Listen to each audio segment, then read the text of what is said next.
Half yearly exams सितंबर में है और सितंबर को आने में सिर्फ 45 डेज बचे हुए हैं। क्या अभी तक हमारी प्रिपरेशन स्टार्ट हो गई है? नहीं हुई है तो बिल्कुल टेंशन लेने की जरूरत नहीं है। आज मैं इस वीडियो के अंदर कवर करने जा रहा हूं कि किस तरीके से हमें इन 45 डेज को इस्तेमाल करना है और हमें हाफ ईयरली के लिए अपने मिड टर्म एग्जामिनेशन के लिए प्रिपरेशन करनी है। तो मैं हूं आपका होस्ट दोस्त तमाम सिद्दीकी, स्वागत करता हूं आज एक स्पेशल वीडियो में।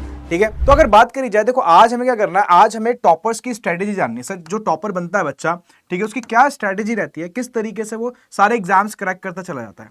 तो हमारे सामने जो सबसे पहले एग्जाम्स आने वाले हैं वो हाफ ईयरली एग्जाम्स है। तो हमें एक फुल गाइड बता दीजिए किस तरीके से हम प्रिपेयर करें चीजों को। अब देखो कुछ बातों को समझना पड़ेगा।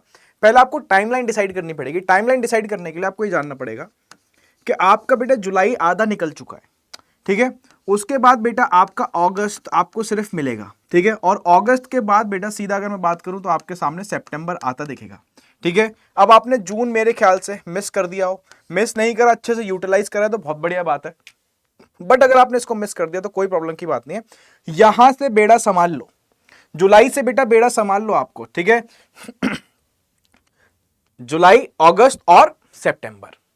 तो अब अगर हम बात करें तो सर सितंबर के अंदर बेटा मिड टर्म आपके एग्जाम्स होने वाले हैं, ठीक है।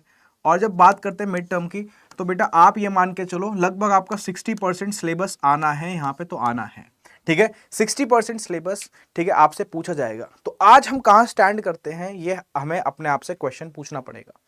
और जब हम ये क्वेश्चन अपने आप से करेंगे, अपनी सेल्फ असेसमेंट करेंगे, तो हमें रियलाइज होगा कि आज हमने कितनी तैयारी कर ली है। और नहीं करी है तो टेंशन लेने की जरूरत नहीं है। मैं सारा का सारा कंटेंट देने जा रहा हूं, आपको बताऊंगा किस तरीके से आपको तैयारी करनी है। तो सबसे पहले पहला पॉइंट जो हमें कवर करना है कि भैया अगर आप लोगों को सिलेबस नहीं पता तो अपना सिलेबस जानना स्टार्ट कर दो। सबसे पहले काम होता है कि अपना सिलेबस हमें अच्छे से पता हो, थॉरली रटा हो, टिप्स पे हो, चैप्टर्स के सारे नाम पता हो, किसकी कितनी वेटेज है, इसके बारे में आप लोगों को पता होना चाहिए। तो सबसे पहला काम है आपका नो योर सिलेबस। आप अपना सिलेबस जानना स्टार्ट करो। सर लेटेस्ट सिलेबस बेटा आपको सीबीएसई की वेबसाइट से मिल जाएगा, ठीक है, जाके देखो उसको सबसे पहले, है ना। हाँ जी। और जितने भी आपको पता है, जितने आपके टॉपिक्स आने वाले हैं उसके अंदर इंपॉर्टेंट चैप्टर्स जो है उसको हाईलाइट करो। समझ में आ रही बात। और टाइम वेस्ट करना बंद करो, ठीक है। जितने भी डिलीटेड टॉपिक्स वगैरह, जो भी अपडेटेड सिलेबस है, हमेशा उसको कवर करना। समझ में आ रही है बात। तो बेटा आपका जो जुलाई है, जो आपके पास आधा जुलाई बचा है, ठीक है, उसको बेटा अच्छे से यूटिलाइज करो।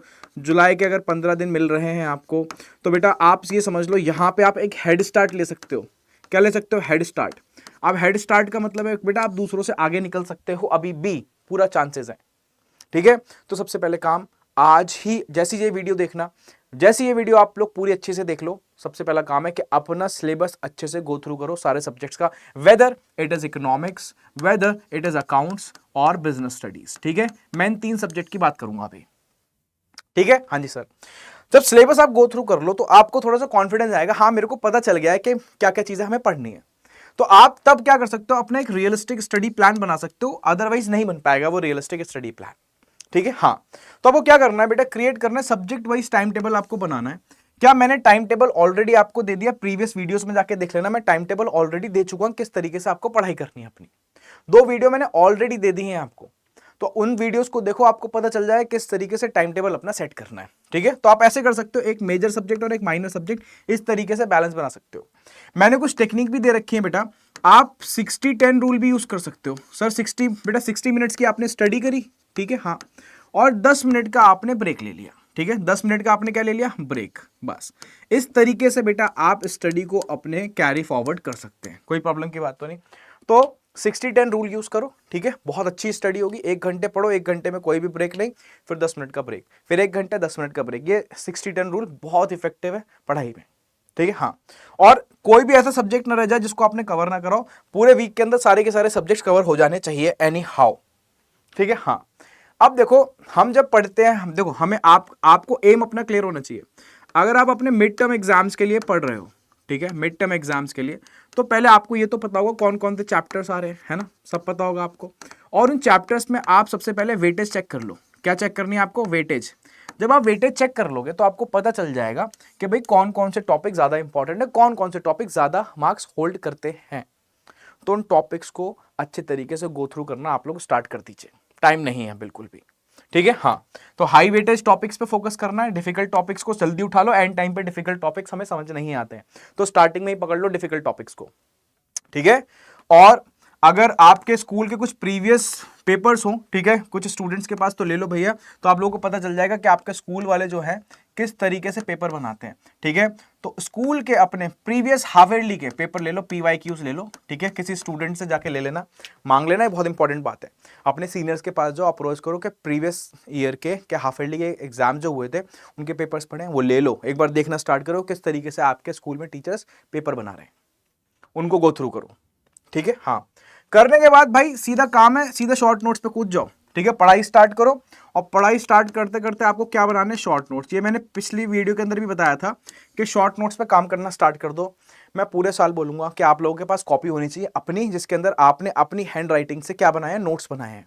अपनी हैंड राइटिंग से जब नोट्स बनाते हैं तो बनाते बनाते याद हो जाते हैं हम लोगों को, तो वो बनाने हैं, ठीक है। हाँ, तो hand written summary notes, formula, flow chart, ये बोलने की जरूरत नहीं है, इतने छोटे नहीं हो तुम लोग, अच्छे खासे हो, समझ में आती है तुम लोगों को सारी बातें, है ना। तो फ्लो चार्ट वगैरह सब बनाने, ठीक है।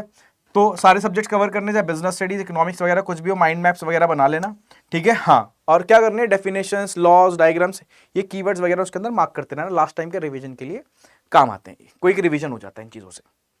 स्टेप बाय स्टेप चल रहा हूं मैं सारी चीजें लेके, ठीक है। हाँ, अब एक बात, ये दिमाग दिख रहा है, ब्रेन दिख रहा है, ये ब्रेन यहाँ पे बनाने का पर्पस क्या है, मेरा ब्रेन बनाने का पर्पस ये है भैया, समझने पे ध्यान दो, ठीक है। तुम लोग क्या करते हो, तुम लोग रटने पे ध्यान देते हो, रट्टाफिकेशन करते हो। तुम लोग क्या करते हो बेटा, तुम लोग करते हो रट्टाफिकेशन, ठीक है, रट्टाफिकेशन। अरे रट्टाफिकेशन बेटा नो, रट्टाफिकेशन को नो है, ठीक है। सर हमें क्या करना है, हमें टॉपिक्स को अंडरस्टैंड करना है, अंडरस्टैंड मतलब समझना है तुम लोगों को, आज से ध्यान रखना, चाहे थोड़ा टाइम लग जाए। रटने में मुझे लगता है रटने में ज्यादा टाइम लगता है। और अगर तुम कोई चीज क्या करोगे, कोई चीज मेमोराइज करोगे, रटोगे, तो उसमें भाई गारंटी टाइम ज्यादा जाएगा। बट कोई चीज मेरे को समझ में आ जाती है तो मेरे को चाहिए नहीं है, रटने की जरूरत ही नहीं है, पूरी जिंदगी भर के लिए वो फीड हो जाती है माइंड के अंदर। तो कोशिश करो कि टॉपिक्स को समझने पे ध्यान दो, और मैं सब पढ़ा ही रहा हूँ, ठीक है। हाँ, चैनल के ऊपर सारे के सारे वन शॉट आ रहे हैं, सब चीज़ लगी हुई है, प्रैक्टिस करा रहा हूँ, तो चैनल के ऊपर बने हुए रहना, बाकी तुम्हें कोई टेंशन की जरूरत है ही नहीं, सारे कॉन्सेप्ट्स के लिए मैं बैठा हुआ हूँ, ठीक है। हाँ, अब मैं एक पेमेंट टेक्निक क्या होती है इसके ऊपर एक अलग से वीडियो बनाऊंगा, ठीक है। हाँ, तो आप यूज कर सकते हो, ठीक है। थ्योरीज वगैरह को रियल लाइफ से वगैरह, कहने का मतलब वही है कि भाई आपको सिर्फ चीजें क्या करनी है, चीजें रटनी नहीं है, आपको समझने पे ध्यान देनी है, चाहे वो रियल लाइफ से समझ में आए, चाहे वो केस स्टडीज के थ्रू समझ में आए, जैसा भी आपका मन करे, ठीक है, जैसा भी आप कंफर्टेबल हो। ये सब हाफ ईयरली के लिए बात कर रहा हूं, ठीक है। जुलाई तुम्हारा आधा निकल चुका है, तुम्हें सिर्फ अगस्त मिलेगा, ठीक है। फिर तुम क्या करोगे, सितंबर में अगर ये काम नहीं करा ना, सितंबर में देखो तुम ये करोगे, अरे सर करा दो सर सेशन ले लो सर, ये सब चलेगा तुम लोगों का। और अगर तुम्हारे हाफ ईयरली में मार्क्स नहीं आए तो तुम्हें पता है घर वाले क्या करेंगे, घर वाले तुम्हारे पास आएंगे बेटा और तुमसे बोलेंगे नो इफ नो बट, लट ही लट। तो अगर तुम्हें इस चीज से बचना है, ठीक है, कि भाई पेरेंट्स भी हमारे अलाइंड रहें, ठीक है, हमारी स्टडीज भी अलाइंड रहें, हमें अपना पर्सनल स्पेस भी मिले, टाइम मिले, तो ध्यान रख लेना ये पहला पड़ाव है हाफ ईयरलीज, इनको अच्छे तरीके से देना है। अगर यहाँ पे ऊंच नीच हो गई तुम्हारी, है, तो तुम्हारे पे डंडा हो जाएगा सख्त, और डंडा हो गया तुम्हारे पे सख्त तो पूरे साल परेशान रहोगे।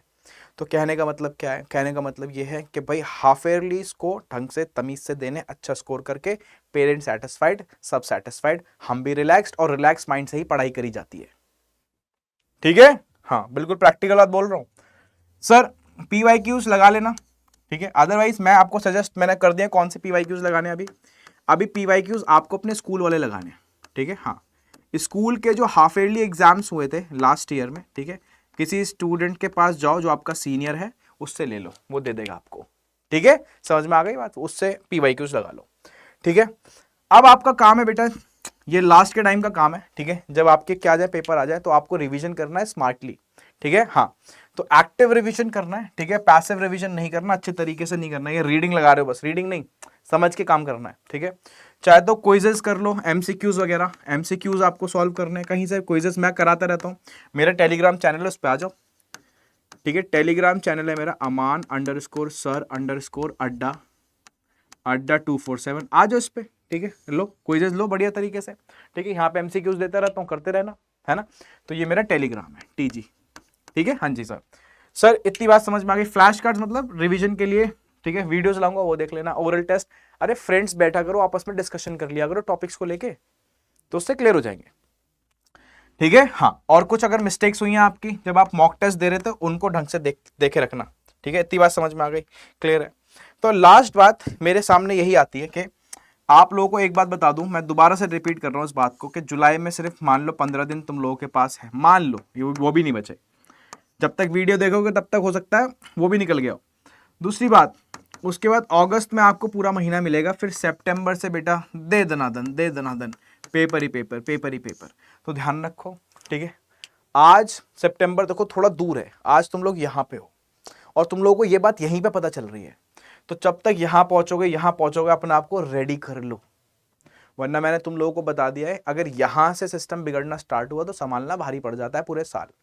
तो हाफ ईयरलीज आपका पहला पड़ाव है आपके बोर्ड एग्जामिनेशन के अंदर, जिसको आप लोगों को अच्छे तरीके से संभालना है। तो इसलिए जो वीडियो में दे रहा हूँ राइट टाइम पे दे रहा हूँ कि तुम लोग थोड़ा सा अलर्ट हो जाओ, किस तरीके से पढ़ाई करनी है मैंने पूरा सीक्वेंस तुम लोगों को बता दिया है। ठीक है, आपको ये 7 पॉइंट नहीं भूलने भाई, 7 पॉइंट नहीं भूलने जो मैंने 7 पॉइंट्स आपको दिए हैं। ठीक है, और ये एक टॉपर की स्ट्रैटेजी है। कोई आपको टॉपर दिखेगा तो वैसे ही नहीं है टॉपर, उसके पीछे उसकी साइकोलॉजी, उसकी मेहनत, उसके एक्शंस कुछ ना कुछ डिफाइन करते हैं, तभी वो इंसान टॉपर बनाए जाके। ठीक है, तो फुल गाइड क्या है? पहला भाई, अपने सिलेबस को अच्छे तरीके से जान लो। जैसी वीडियो देखना, सिलेबस जानने बैठ जाना कि सिलेबस है क्या, टिप्स पे हो जाना चाहिए। उसके बाद क्या करोगे तुम? ठीक है, एक रियलिस्टिक स्टडी प्लान बनाओगे। मैंने एक वीडियो पहले भी लगा रखी है रियलिस्टिक स्टडी प्लान की, वो देख लेना। ठीक है, 60-10 रूल भी यूज कर सकते हो। उसके बाद क्या, प्रायोरिटाइज करो वेटेज के अकॉर्डिंग टॉपिक्स के, हाफ ईयरली के अंदर कितना सिलेबस आ रहा है और कौन कौन से चैप्टर्स कितनी कितनी वेटेज के आ रहे हैं, वो पढ़ना सबसे पहले स्टार्ट करो, हाईएस्ट वेटेज वाले चैप्टर्स।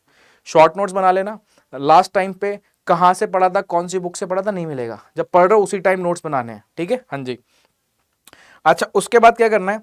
उसके बाद आपको सबसे इंपॉर्टेंट बात बताइए, रट्टाफिकेशन पे फोकस नहीं करना, स्टार्टिंग से समझने पे चलना। अगर टॉपिक समझोगे तो काम भला हो जाएगा तुम्हारा। ठीक है, हाँ, सैंपल पर सॉल्व करो। मैंने बता दिया कहाँ से लेके आओगे, स्कूल में बेटा जो आपके प्री सीनियर्स हैं, जो पिछले साल के स्टूडेंट्स हैं, किसी को पकड़ लो, उनसे बोलो भाई अब हाफ ईयरली वाले कुछ पेपर्स पढ़े, निकलवा लो कहीं ना कहीं से, टीचर से मांग लेना, दे देंगे। ठीक है, और आपको रिवीजन पे फोकस करना स्मार्टली। ठीक, तो आशा करता हूँ, ठीक है, आप इन बातों को अच्छे से फॉलो करोगे, मुझे पता है तुम लोग करोगे, सीरियस अपनी स्टडीज़ को लेके। ठीक है, हाँ। अच्छा, दूसरी बात देखो, मैं कितना भी बोल लूँ, आपके पेरेंट्स बोल लें, कोई भी बोल ले, आपको जब तक फर्क नहीं पड़ेगा, जब तक बात अंदर से निकल के ना आए। तो आपको खुद बेटा इच्छुक होना पड़ेगा, खुद विलिंगनेस लेके आनी पड़ेगी, तब आप अपना भला कर सकते हो। God help those who help themselves. तो आपको अपनी मदद खुद करनी पड़ेगी। तो आज ये वीडियो सिर्फ आपको जगाने के लिए और एक एक्शन प्लान देने के लिए, किस तरीके से आप लोगों को काम करना है। ये आपका पहला पड़ाव है हाफ ईयरली 12th के अंदर, तो शुभ आरंभ हो आप लोगों का, इसलिए मैं ये वीडियो लेके आया हूँ। आशा करता हूँ आप लोगों को वीडियो अच्छी लगी होगी। वीडियो अच्छी लगे तो चैनल को सब्सक्राइब करना, लाइक करना और कमेंट ज़रूर करना वीडियो कैसी लगी, क्या क्वेरी है आपकी, किस किस तरीके की और वीडियोस चाहते हो, मेरे को सब बता दिया करो कमेंट बॉक्स के अंदर, मैं उसको एक एक बच्चे के कमेंट को चेक करता हूँ। ठीक है, चलो मिलते हैं अगली वीडियो के अंदर। टिल देन नमस्कार, सत श्री अकाल, आदाब।